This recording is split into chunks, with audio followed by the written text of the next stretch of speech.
Halo sahabat pokok, teman-teman bonsai Indonesia, jumpa lagi dengan saya Rudi Julianto dalam channel YouTube Pokok Art. Ya, pada sore kali ini Pokok Art mengadakan konten segmen baru, yaitu segmen interview. Saya kali ini bersama Bapak Donawayan dari Gianyar, Bali. Ya. Beliau yang saya kenal adalah seniman tato yang akhir-akhir ini menggandrungi seni bonsai. Pak, silakan Pak. Kira-kira berapa lama sudah mengenal bonsai, Pak? Ya, terima kasih Pak Rudi atas kesempatannya. Sudi kiranya memperkenalkan saya di dunia bonsai ya. Ini termasuk senior saya, ini ilmunya jauh luar biasa. Ada. Perlu banyak pembelajaran ya. Jadi kalau kenal bonsai mungkin udah cukup lama Pak ya. Ya. Cuman artinya dalam teknik sebuah kontes atau pematangan bonsai mungkin baru 5 tahun ini. Baru 5 tahun terakhir ya. Iya. Saya lihat kok menekuni ini gaya atau apa ini? Apa namanya? Bukan gaya, apa namanya ini? Aliran ya? Aliran Pak ya. Aliran menanam pohon di batu. Ini biasa disebut apa, Pak? Kalau di Jepang disebut ishizuki ya, atau lebih disebut dengan tumbuh di celah batu. Oh. Iya. Jadi teman-teman, ini adalah karya bonsai Pak Donawayan. Alirannya ishizuki. Ishizuki itu adalah membuat sebuah kehidupan pohon yang hidup di celah batuan. Ya, ini di Jepang saat ini sedang populer. Mungkin di Eropa juga, populer. Iya. Nah, di Indonesia ini senimannya Pak Donawayan ini.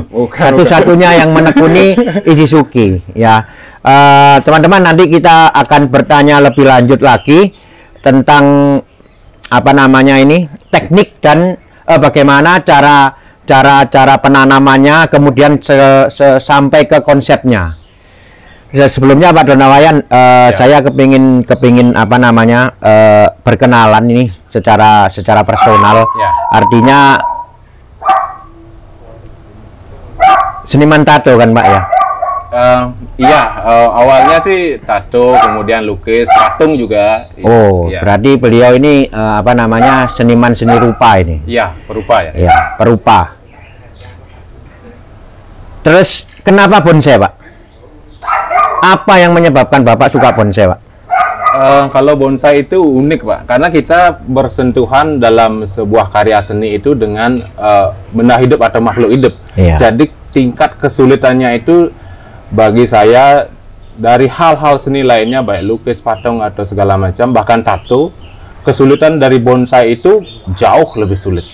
Karena kita bersentuhan dengan makhluk hidup. Iya. Objeknya iya, barang hidup. Ya. Begitu kita melakukan kesalahan, Ya. ya Fatal, ya. fatal, Ya. udah. Ya, jadi itu tadi teman-teman, Pak Donawayan menyukai bonsai karena tantangannya Iya. Objeknya adalah barang hidup. Iya. Memang bonsai adalah seni yang objeknya adalah barang hidup dan melibatkan kehidupan, apa ya, nyawa, melibatkan jiwa dan Iya. lain-lain. Dan prosesnya Iya. lama sekali. Dan prosesnya memang tidak pernah berakhir, bukan lama, Pak. Iya, tidak pernah berakhir karena dia tumbuh terus, Pak. Iya, tidak pernah berakhir. Ya, Pak, kalau di Bali sendiri, teman-teman kira-kira banyak nggak Pak yang ketertarikannya terhadap bonsai secara umum, Pak? Kalau di Bali memang dari dulu banyak, cuman sekarang lagi booming. Oh, lagi Iya. banyak ya. Lagi tren-trennya iya. ya. Yang muda-muda ya, Oh, sangat menggebu-gebu iya, dengan kreativitas bonsai. Iya. Kemungkinan karena pandemi ini juga mungkin Iya. ya. Terus bahan yang populer, Pak, jenis apa, Pak? Di Bali? Di Bali ya masih didominasi sentigi sama ficus ya. Sentigi sama ficus ya? Iya, ketiga serut mungkin. Serut? Serut juga ya. Iya. Masih endemik kita ya. Kalau bahan-bahannya sendiri, mungkin Bapak pernah tahu didapat dari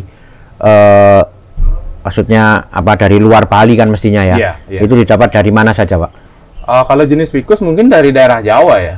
Fikus. Iya, mungkin Programan dari itu paling. programan Iya. ya. Kalau dongkelan di Bali kayaknya nggak ada. Kalau Iya. serut masih bisa didongkel. Kalau sentigi sudah dilarang. Sudah dilarang. Sudah dilarang. Ada tapi Pak. Pernah ada. Pernah ada. Kayak di Nusa Dua mungkin, atau di Bukit Pecatu, atau di Pulau Menjangan. Tapi udah dikonfirmasi ya. Iya. Artinya tidak boleh lagi digali, digali, dieksploitasi. diburu. Iya. Ya, teman-teman, saya sendiri juga sebagai profesional artis bonsai banyak bekerja di Bali. Artinya banyak juga klien saya yang dari Bali. Mereka memang dominan menyukai jenis bonsai Santigi. Yang kedua, ficus itu betul. Jadi di Bali ficus sangat populer. Baik itu ficus yang lokal maupun yang impor. Nah, Pak Donawayan. Ya. Terus satu lagi, kenapa kok sekarang Bapak kok seneng apa ini namanya jenis juniper? Padahal di sini dominannya sandigi, Sandigi, kan? ya. Jadi ini sangat menarik buat saya. Apakah beliau ini tinggal di daerah dingin di Pulau Bali, ya, sehingga pilihannya kalau daerah dingin kan juniper yang paling enak. Terus sandigi kan nggak bisa. Nggak bisa, Pak. Iya, makanya. Kalau sekarang saya tanya Pak, kenapa juniper, Pak? Awalnya saya terjun kembali ke dunia bonsai ini ya sekitar 5 tahun inilah, Pak ya. Saya mencoba beberapa jenis spesies dan kemudian saya melihat spesies ini banyak ada yang di YouTube, Pak. Kemungkinan dari daerah Jepang ataupun Taiwan. Di Bali kok nggak ada gitu. Saya tanya-tanya ke senior-senior, memang katanya sulit. Katanya sulit, saya semakin tertantang. Makanya mencoba ya, dan syukurlah agak berhasil lah. Agak berhasil lah. Ya, jadi teman-teman ini memang sungguh luar biasa. Artinya Pak Donawayan ini tinggal di daerah dingin, Pak? Enggak, Pak? Enggak, panas. Berapa DPL, Pak? Panas? Panas. Oh, panas. Sama kayak di sini. Ya, jadi beliau tinggal di daerah yang panas. Nanti kapan-kapan mainnya, Pak ya? Ya, siap. Nanti kapan-kapan kita review ke galerinya Pak Donawayan. Di mana? Di daerah mana, Pak? Di Gianyar juga. Di Gianyar ya? Iya, di Kemenuh ya, masih di Sukawati. Ya. Dekat sini. Jadi tempat tinggal beliau adalah daerah yang termasuk dataran, tidak dataran tinggi. Tetapi beliau bisa dengan, saya pikir ini termasuk sukses ya, bisa membuat kondisi juniper seperti ini. Ini Sargenti ya, Pak ya? Sargenti. Yang ini apa? Sinensis. Sinensis ya. Ya, jadi ini sangat subur menurut saya. Karena ini sendiri juga mungkin baru dibuat ya. Iya. Jadi, tapi kalau saya ngelihat kondisi daun, saya juga pernah menangani Sinensis ataupun Sargenti. Dari kondisi daun, ini daun yang subur. Stabil, ini Pak, juga, ini daun yang subur. Dari warnanya udah kelihatan. Nah, ini terus terang mungkin teman-teman juga pengen tahu ini, Pak. Iya, Pak. Rahasianya, Pak. Rahasianya mungkin telaten, Pak ya. Wah, nggak percaya saya, Pak. Kalau cuma telaten nggak percaya saya, Pak. Kalau nggak percaya telaten, saya nggak media aja, media. Teknik ya. Media ya. Nah, jadi kalau kita mengambil kesimpulan atau logika akal sehat, juniper ini kan pohonan dengan daerah yang dingin, dominan yang dingin. Jadi memerlukan air yang cukup banyak. Sedangkan daunnya atau foliage-nya perlu sinar yang full juga. Iya, betul. Jadi kekuatannya memang di media. Jadi bagaimana cara kita untuk melembabkan si media ini agar bertahan 1 hari? Jadi kita menyiramnya kan setiap hari. Jadi sampai sore itu harus masih tetap lembab dia. Agar dia bisa bertahan untuk daerah panas. Jadi memang betul teman-teman. Jadi juniper ini jenis tanaman yang menghendaki kelembapan media itu tinggi ya. Jadi untuk di Jawa kami biasa menanam juniper dengan menggunakan tanah gunung atau dicampur dengan pasir malang bisa. Tetapi yang paling bagus adalah media yang pernah saya coba untuk menanam juniper adalah akadama. Akadama, sekali lagi saya jelaskan, adalah media yang berasal dari Jepang. Jadi media ini dibuat di Jepang, khususnya diambil dari tanah liat yang berasal dari Gunung Ibaraki. Itu diproses sedemikian rupa sehingga bentuknya butiran seperti pasir malang ini kurang lebih diameter 2 mili sampai 5 mili butiran. Ya. Nah, butiran ini sendiri saya nggak tahu prosesnya bagaimana. Tanah liat ini bentuknya butiran. Kalau kita remes, dia hancur jadi seperti tanah liat. Tetapi kalau tidak di apa-apakan ya, dia akan berupa butiran terus. Nah, jadi selain butiran ini berupa tanah liat yang sifatnya menyerap air, karena bentuknya adalah butiran, maka porusnya dapat. Dapat. Ya. Nah, ini adalah penemuan media yang menurut saya luar biasa dari Jepang, Akadama. Ya Pak, apakah Bapak pakai ini Pak, Akadama? Enggak. Ya.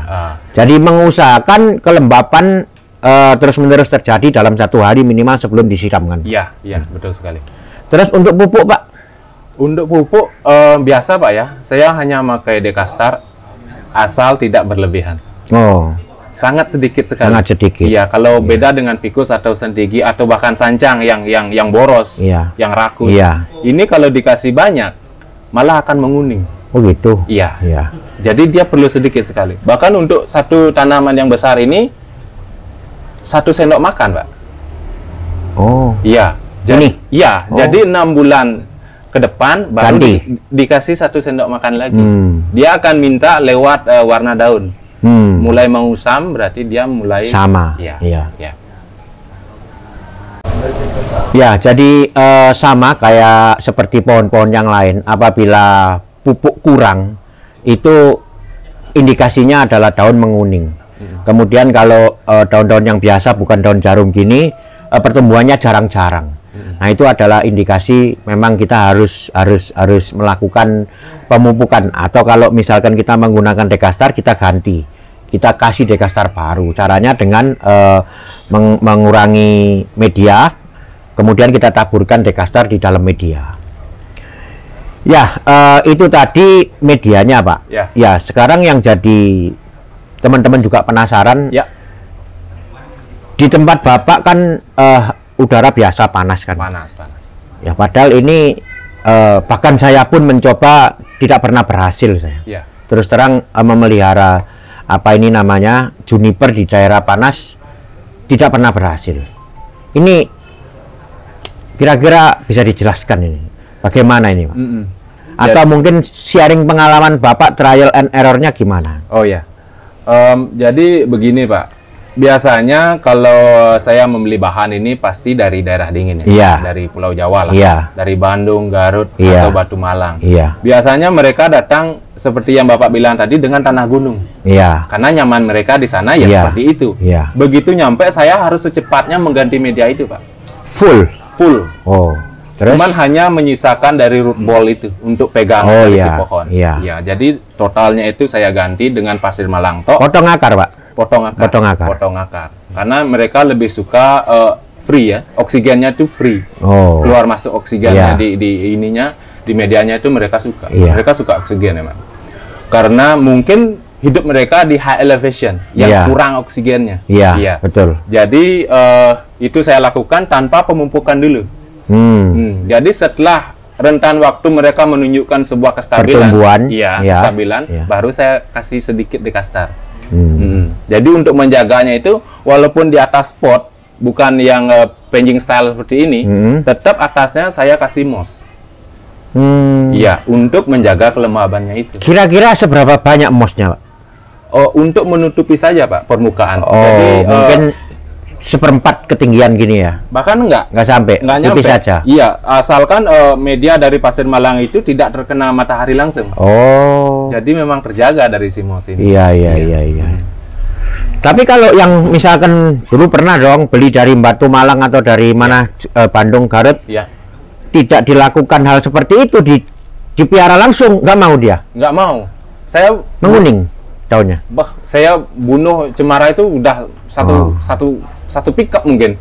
Jadi ya terus mencoba saking penasaran gitu loh Pak. Terus mencoba terus dengan sekarang ya teknologi YouTube juga membantu Terus akhirnya ketemu gitu. Ya, jadi rahasianya adalah bukan rahasia sebenarnya. Ini tidak ada rahasia. Kita di dalam berbonsai tidak perlu dirahasiakan apa-apa. Yang jelas intinya sharing. Kita sendiri juga mungkin niat Bapak juga akan akan lebih seneng kalau teman-teman juga bisa berhasil kan. Wah, kalau di Bali ini ada yang melihara aja, saya sudah senang sekali. Iya. Artinya apa yang saya lakukan, saya korbankan dari dulu itu bisa berguna ya, Pak? Bisa berguna, tepat sekali Pak Rudi. Ya, jadi intinya media apa ini namanya Juniper menghendaki oksigen tinggi. Ya. Oleh karena itu kita harus menggunakan media yang tidak terlalu solid seperti digunakan di pegunungan. Kalau tanah liat ataupun tanah gunung itu biasanya solid kan, Pak? Solid. Ya. Nah, untuk mengakali hal itu, Pak Donawayan menggunakan apa namanya ini moss untuk menutup media yang di permukaan. Jadi moss pori-porinya sangat apa namanya renggang ya, tidak terlalu padat kan. Kemudian dia juga bisa apa namanya menutup panas untuk masuk ke dalam kan. Iya. Ya. Dan juga moss kalau hancur itu langsung jadi fertilizer, Pak. Oh, gitu ya. Ini mossnya yang mana, Pak? Ini, moss yang hitam biasa ini kan? Iya, yang ini kan? Ini moss pakis. Ya, Iya. ini moss hutan teman-teman pakis, Iya, tapi banyak di apa namanya dijual di teman-teman bunga ataupun di orang penjual bahan-bahan bonsai. Nah, ini karyanya Pak Donawayan, Cemara sinensis. Iya, Pak.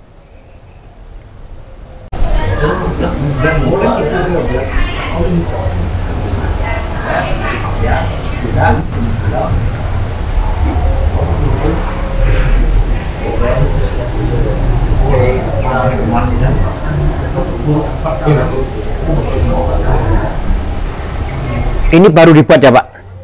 Ya, ini pohon miliknya Pak Ngurah BEM, ya teman saya, sekaligus ketua PPBI. Bapak BEM Gusti, ketua PPBI Cabang Gianyar. Iya.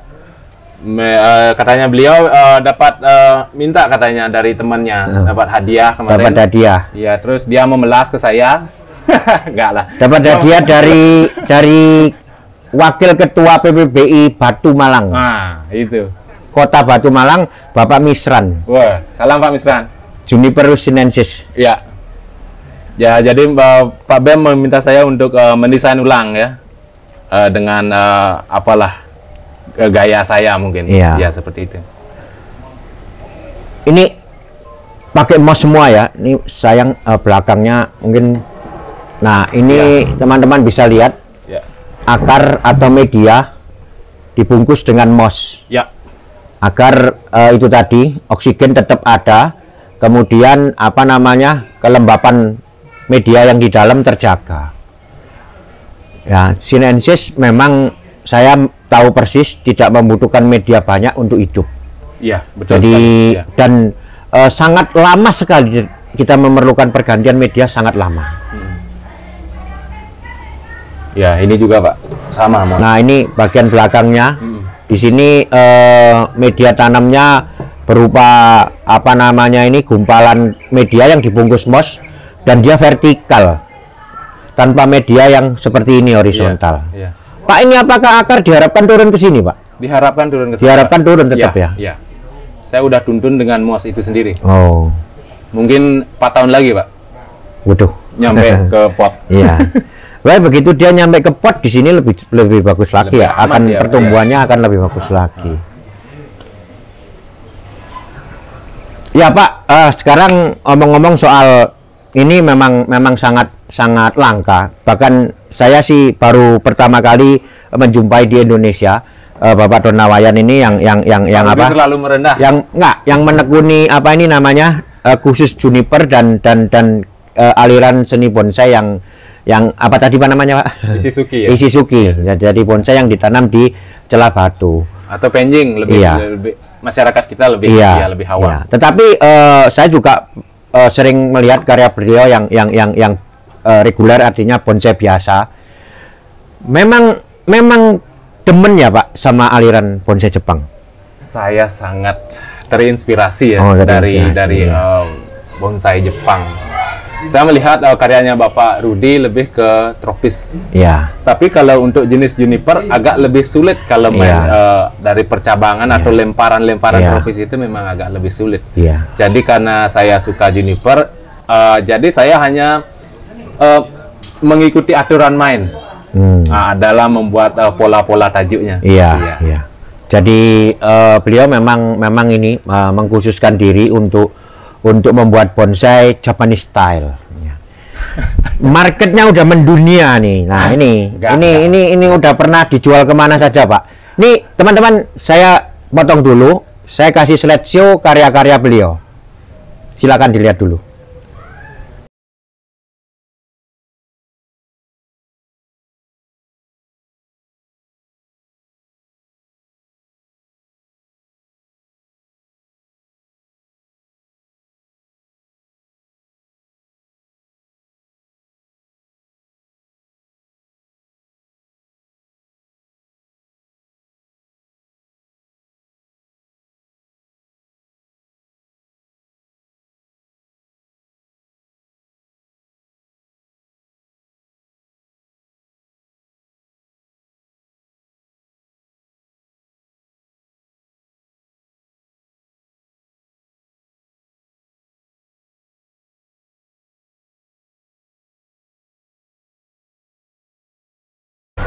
Nah itu tadi karya beliau ini gimana teman-teman, pasti banyak yang suka teman-teman.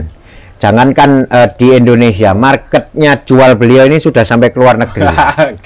Beneran, saya nggak bohong. Ini mutiara yang tersembunyi di Bali. Jadi kita patut mengapresiasi apa yang beliau lakukan. Bukan hanya sekedar membuat keindahan, tapi bisa nih apresiasinya udah punya market. Kemana aja Pak? Kemana aja Pak dijual? Gak enak Pak. Duh, nggak enak.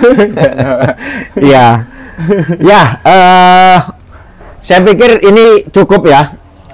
Yang jelas apa yang beliau lakukan sudah mendapat apresiasi internasional.